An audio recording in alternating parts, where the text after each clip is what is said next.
외국인과 기관의 선택 시간입니다. 주요 수급 주체들이 어떤 종목을 보고 있는지 저희가 살펴볼 거고요.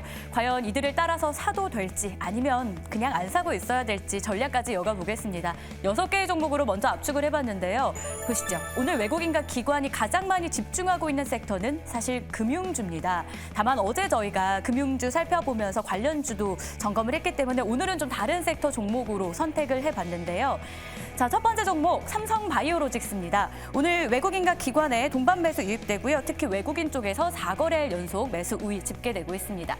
2차 전지는 최근 주가가 부진함에도 불구하고 외국인과 기관의 러브콜이 좀 이어지고 있어요. 어제도 저희가 에코프로, 포스코홀딩스 수급 들어온다 말씀드렸는데 오늘은 LNF가 선택이 된 상황이고요. 두산테스나 반도체주죠. 오늘 역시 긍정적인 수급 포착되고 있습니다. LG화학도 보겠습니다. 외국인은 9거래일 연속 매도하고 있지만 기관 쪽에서 매수를 하고 있는 종목입니다. 개인 투자자들 역시도 꾸준히 담고 있는 종목 LG화학이고요. CJ ENM이 모처럼 만에 수급주로 이름을 올리고 있는 상황인데요. 기관이 3거래일 연속 매수하는 가운데 마지막으로 코세스 역시도 긍정적인 수급 들어오고 있습니다. 자, 주가 흐름도 볼 텐데요. 오늘 가장 탄력이 좋은 쪽은 코세스입니다. 상한가에 들어갔죠. 그 밖의 종목 중에서는 LG화학과 CJ ENM이 3에서 4% 올라가고 있고요. 삼성바이오로직스와 LNF가 1%대 조정을 받는 가운데 두산테스나도 수급은 들어오지만 주가는 2%대 조정받고 있습니다.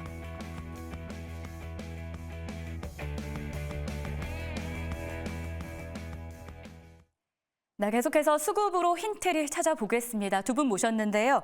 인베스트 자문의 인성익 고문, 이코노미스토리의 김태성 본부장 함께하겠습니다. 어서 오십시오. 네, 안녕하세요. 네, 자 먼저 외국인의 선택부터 볼까요? 두 종목으로 다시 한번 압축했는데 두산테스나 그리고 삼성바이오로직스입니다. 두산테스나 아직 확정적인 내용은 아닌데요. 두산그룹이 테스나에 이어서 SFA 반도체를 인수 검토 중이다라는 소식이 좀 전해졌습니다. 모기업의 반도체 투자 확대가 이 두산테스나 주가에는 또 어떤 영향을 줄지 이것도 점검해봐야 될 것 같은데 먼저 인성익 고문님은 이 종목 어떻게 생각하시는지 한 줄 평으로 보겠습니다. 수급 불균형, 일단 거래량이라고 남겨주셨습니다. 외국인이 모처럼 만에 매수 전환을 좀 해줬는데 투자 매력 찾아볼 수 있을까요? 네, 오랜만에 했는데 네. 아무래도 개인 매수 종목인 걸로 지금 나오고 있어요. 기관 오늘 좀 매수 한 4만 주 정도 좀 매수하고 있는데 기존에 지금 외국인이랑 기관이랑 계속 매도 쪽이거든요. 기존에는 이제 기관이 먼저 매도하다가 며칠 전부터는 이제 외국인 매도까지 연결되면서 상대적으로 이제 개인이 매수를 많이 한 종인데 거래가 아직 그렇게 늘어나진 않아요. 근데 이 종목이 지금 최근에 좀 밀리긴 했지만 이게 안 올랐느냐? 작년부터 꾸준히 오른 종목이에요. 그러니까 많이는 안 오르는데 꾸준히 이제 올라가는 그런 종목인데 이게 반도체 테스터 쪽이거든요. 그래서 그 이제 웨이퍼 쪽에 이제 하는 그 테스터인데 실적에 비해서 이제 꾸준히 올라가다가 최근에 뭐 기관이나 그런 쪽에서는 그렇게 강력하게 안 사고 또 어떤 재료도 나오긴 하는데 그 재료가 얼만큼 맥힐지는 좀 봐야 되겠다 생각이 드는데 상대적으로 이제 반도체 강세일 때 그렇게 두각을 나타내진 않은 종목이다. 그런데 아무래도 거래량이 좀 이렇게 좀 뒤떨어지지 않는 게 최근에 보면 움직임이 뭔가 거래량이 확 튀면서 점프업을 해야 되는데 그런 쪽에서는 조금 미달된다 생각인데 다만 실적 부분에서는 1분기 실적은 좀 기대는 되는 것 같아요. 그래서 올해는 전체적으로 전년 대비해서는 한 30% 넘게 한 900억 가까이도 영업이익을 지금 예상을 하겠는데 뭐 예측이니까 좀 더 두고 봐야 되겠다 생각이 됩니다. 그래서 그런 쪽에서 꾸준한 면은 있지만 어떤 단기성의 어떤 재미는 별로 없지 않나 이렇게 판단을 하고 있습니다. 알겠습니다. 뭐 성향에 따른 투자가 또 필요한 종목이지 않을까라는 생각도 드는데 김태성 본부장님은 두산 테스나에 대해서 과연 어떤 의견을 갖고 계실지 한 줄 평 열어보겠습니다. 확실한 체력. 네, 체력하면 사실 또 실적이 이 체력을 잘 증명해주지 않습니까? 그렇죠. 네. 일단 뭐 두산테스나의 일본과 주봉의 캔들 패턴을 보면 삼성전자와 거의 동일하게 움직이고 있다라고 좀 보시면 될 것 같습니다. 일단 전체적으로 지금 두산테스나의 가장 큰 매출은 웨이퍼 쪽에서 안정적으로 좀 나오고 있다라는 네. 부분. 그렇다면 올해 삼성전자나 SK하이닉스 반도체 IT에 우리가 기대하는 것은 실적의 회복세, 그러니까 전방 수요의 이제 회복이지 않습니까? 그렇다라고 하면 이 웨이퍼 부분에서의 실적도 굉장히 잘 나올 가능성이 높다라고 좀 보시면 될 것 같고요. 작년 한 해 삼성전자, SK하이닉스가 굉장히 힘들 때에도 사실 이제 두산 테스나 같은 경우에는 굉장히 좋은 실적을 좀 내면서 선방을 했었어요. 여기에 이제 갤럭시 S24에 탑재가 됐다라고 하는 이 엑시노스라고 하는 부분이 앞으로 이제 플러스 알파적인 부분으로 더 작용이 될 가능성이 높다라는 생각이 들어서 삼성전자, SK하이닉스 같은 경우에는 지금 우리나라 시장 같은 경우에는 공매도가 지금 금지되어 있다 보니 아무래도 이제 개별 종목 선물 시장에서 매매를 하는 이제 메이저 주체들이 많아서 상단으로 가기가 굉장히 좀 부담스럽다라고 좀 느껴지고 있거든요. 그렇다라고 하면 저는 두산 테스나 같은 기업들이 오히려 그 대안주가 될 수 있지 않겠는가라는 의견. 지금 변동성에 굉장히 좀 많이 지치신 분들 많으실 것 같은데 네. 저는 두산 테스나 같은 경우에는 실적 하나 보고 이제 천천히 가볼 수 있는 기업이 아닐까라는 의견까지 한번 드려보도록 하겠습니다. 대안주가 될 수 있는 그런 기업이다. 두산 테스나였습니다. 그럼 투자 관점에서 현 구간 외국인 따라서 사봐도 되는 건지 한번 정리해 볼게요. 팻말 들어주시죠. 네, 의견은 엇갈렸습니다. 다만 고문님께서는 좀 단기 트레이딩 관점에서는 좀 아니다라는 의견을 앞서서 주셨기 때문에 그 포인트도 기억을 해보시길 바라겠습니다.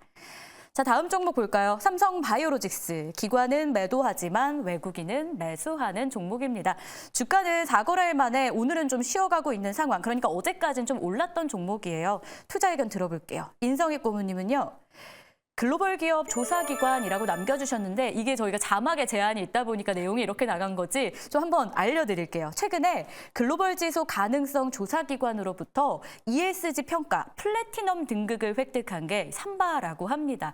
플래티넘 등급, 저희 여자들이 좋아하는 뭐 밍크 이것도 보면 등급에 따라서 가격 차가 천차만별이거든요. 플래티넘 등급 좋은 겁니까? 어느 정도예요? 뭐 최고 등급이에요. 네 개 아마 그 평가가 4개 단계로 나눠져 있는데 이 22년도에 골드 등급 그 3단계 상위였거든요. 근데 올해 작년에 플래티넘으로 등극이 됐어요. 네. 그래서 거의 상위 1%라 그러네요. 그래서 이게 네. 한 10만 개 정도 그 상위 기관 그 이제 아주 우수한 기관을 갖다 평가를 하는 업체인데 여기에 상위 1%라면은 뭐 글로벌 상위 1%면 뭐 대단한 거죠. 그래서 그런 쪽에서 삼성바이오로직스는 과거부터 상당히 관심 있게 글로벌 시장에서 보았는데 이게 세계 최대의 그 CMO 위탁 생산 업체잖아요. 그래서 그런 쪽에서는 뭐 상당히 유력한 회사다 생각이 드는데 최근에 외국인이 한 달 사이에 한 23만 정도 매수를 해줬어요. 그리고 실적도 지금 작년에 영업이익이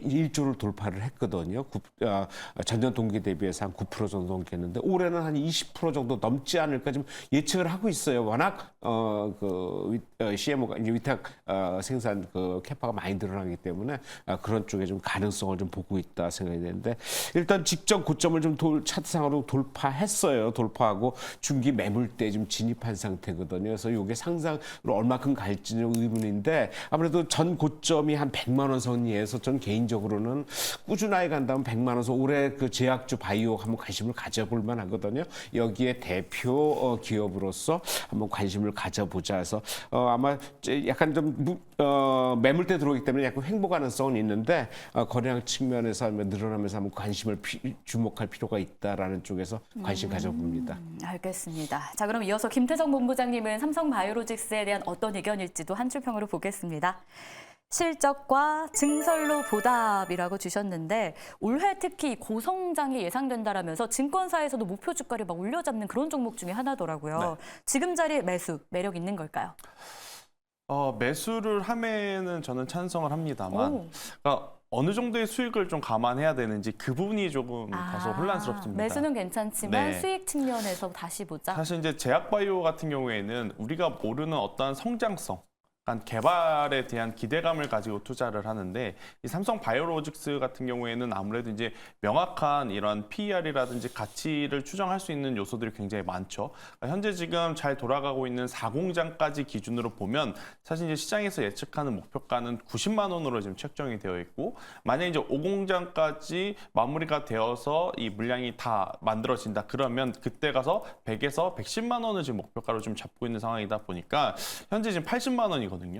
만약에 이제 증권사에서 얘기하는 가장 높은 가격이라고 할 수 있는 90만 원대까지 보고 가실 수 있는 분들이라고 하면 저는 충분히 가능하지만 그렇다고 해서 저는 높게 사실 필요가 필요는 없지 않겠는가라는 생각이 들어요. 왜냐하면 이제 굉장히 좀 빠르게 움직이는 종목은 아니기 때문에 저는 어느 정도 이제 가격적이라든지 구간적으로 기술적으로 좀 조정이 왔을 때 그때 저는 담아보는 게 괜찮지 않겠는가. 대신에 이제 뭐 증설에 대한 부분 그리고 실적에 대한 부분은 굉장히 지금 잘 갖춰지고 있기 때문에요. 저는 가격적으로 좀 좋은 가격대에서만 매수하실 수 있다라고 하면 굉장히 또 좋은 성과를 낼 수 있다는 의견 드리도록 하겠습니다. 알겠습니다. 좀 구체적인 전략까지 주셨는데 자, 현 구간 매수 괜찮은지 그럼 정리해 보겠습니다. 팻말 들어주시죠. 네. 김태성 본부장님 뭔가 오해 의견 주실 것 같았는데 일단 현 구간에서는 X로 확인이 됐고요. 고문님은 오해 의견이었습니다. 자, 외국인 수급 들어오는 종목들 봤는데 기관 쪽에서도 수급 들어오는 종목들이 있어요. 따라서 봐도 괜찮을지 보시죠. CJ ENM과 코세스입니다. CJ ENM부터 볼까요? 외국인과 기관의 동반 매수가 들어오고요. 내용 보니까 기생충이라는 영화 다들 기억하실 것 같은데 또 하나의 영화가 오스카상 후보에 올랐다라고 해요. 뭐 그래서는 아니겠지만 어쨌든 오늘 주가도 강한 흐름을 보이고 있습니다. 고문님의 의견 어떨지 한 줄 평 열어볼게요. 실적 턴어라운드 1분기에 흑자 전환도 예상된다. 아무래도 실적 시즌인 만큼 두 분이 이제 실적을 기반으로 해서 점검을 좀 많이 해주고 계신데요. 흑자 전환돼도 사실 주가가 안 따라주는 기업들도 저희가 과거에 많이 봤기 때문에 이 종목은 어떨까요?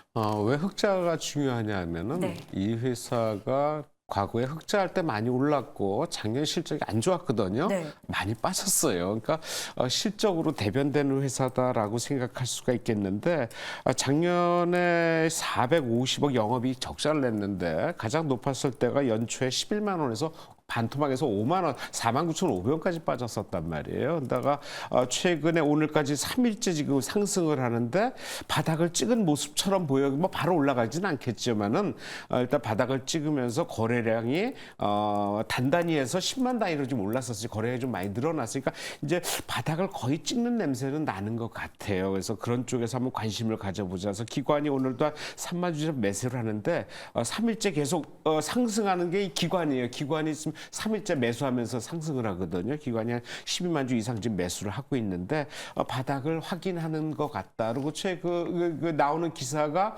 그 과거에 기생충이 92회 아카데미였는데 이번에 96회 4년이 벌써 지났거든요. 그때 기생충 때 주가가 많이 올랐다. 관심을 많이 받았었는데 이번에 패스트 라이브즈라는 그 영화를 한국계 캐나다인 그 송 감독이라는 사람이 이제 만들었는데 아주 신인 작품, 그러니까 데뷔작인데 자그마치 아카데미의 작품상 각본상 후보에 올랐다는 거 대단한 거거든요. 이번에 오펜하이머의 그 크리스토퍼 놀란 감독이 같이 경쟁을 하는데 이런 대감독이랑 신인 감독이랑 경쟁한다는 것 자체가 과거의 기생충 효과를 충분히 볼 수 있지 않을까라는 쪽에서 한번 관심 가져보자 해서 저는 당장은 아니지만 꾸준히는 볼 종목이다. 바닥은 찍은 종목이다라고 생각이 듭니다. 당장은 아니지만요. 알겠습니다. 김태성 본부장님은 어떤 의견일지도 열어보겠습니다. 이번에는 진짜 바닥이다라고 남겨주셨어요. 22년도에 19만 원까지 갔던 주가가 작년 말에 5만 원을 깨고 내려갔었거든요. 지금 뭐 7만 원 선까지 많이 올라오긴 했는데 19만 원 근처에서 잡으신 분들 입장에선 이게 많이 올라온 게 아니거든요.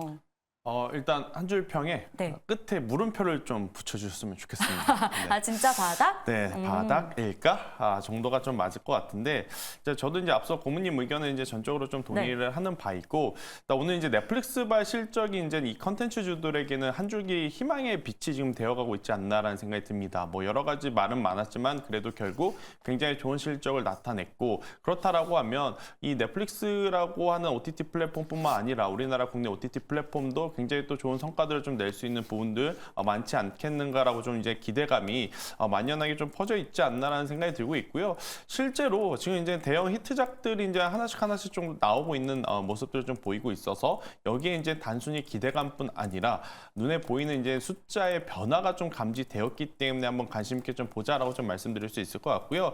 대신에 이제 앞서 앵커님께서 짚어주셨다시피 19만 원, 18만 원, 17만 원 여기에 계신 분들이 저는 추가 매수를 아직 할 때는 아니다라는 생각이 들어요. 네. 지금은 없으셨다가 이제 한번 컨텐츠주 아니면 저평가 바닥주 한번 관심 있게 봐볼까 하신 분들에게는 네. 굉장히 좋은 위치일 수는 있으나 기존에 가지고 계셨던 분들이 추가 매수를 할 정도의 어떠한 이 외형 성장에 변화를 줄 수 있는 트리거는 아직 아니지 않겠는가라는 의견 드려보도록 하겠습니다. 네, 그럼 팻말로 정리해 보겠습니다. 현구간 매수 괜찮을지요?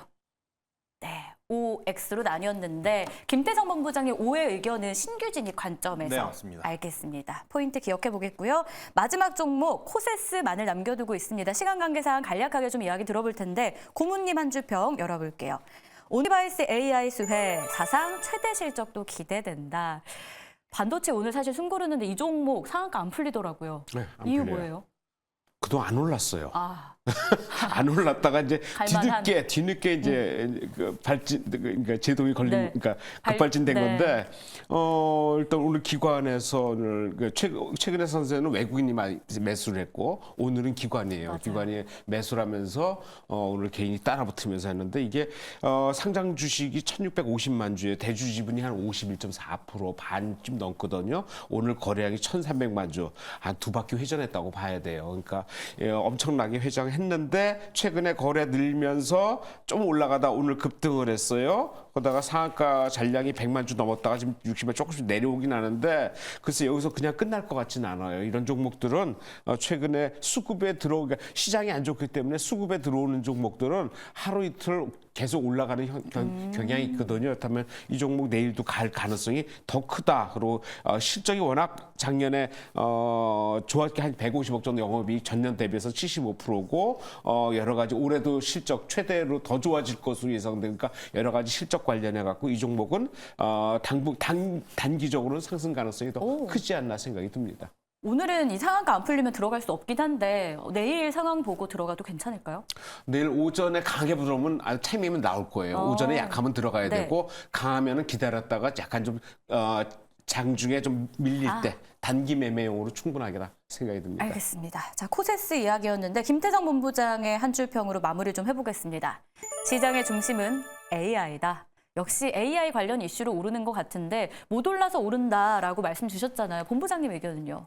그것도 그렇고 일단 트리거가 될 만한 킬러 제품이 나왔죠. 갤럭시 S24와 네. 비전 프로. 그러니까 이제 단순히 기대감만 가지고 보는 것이 아니라 이제 실질적으로 우리가 이제 생활상 접근성이 굉장히 또 높아진 제품들이 많이 나왔기 때문에 저는 이 강세가 계속 이어질 가능성이 높다. 대신에 이제 매매 전략은 앞선 고문님처럼 내일 갭상승하면 따라가기엔 너무 부담스럽고요. 만약에 조정 출발을 하게 된다라고 하면 충분히 13,000원이라는 가격대 밑으로 내려오지만 않는다라고 하면 저는 가능성 있지 않겠는가라는 의견 드리도록 하겠습니다. 네, 좋습니다. 자, 그러면 팻말로 코세스 현구간 매수 괜찮은지 한번 정리해 보겠습니다. 들어주시죠. 네, 고모님 오해 의견, 내일장 전략까지 좀 정확하게 주셨고요. 본부장님도 말씀 안에 정답이 들어있었습니다. 참고해 보도록 할게요. 두 분간 여기서 인사 나누고요. 저희는 다음 주 이 시간에 또 만나야 되니까 인사 나누도록 하겠습니다. 말씀 고맙습니다.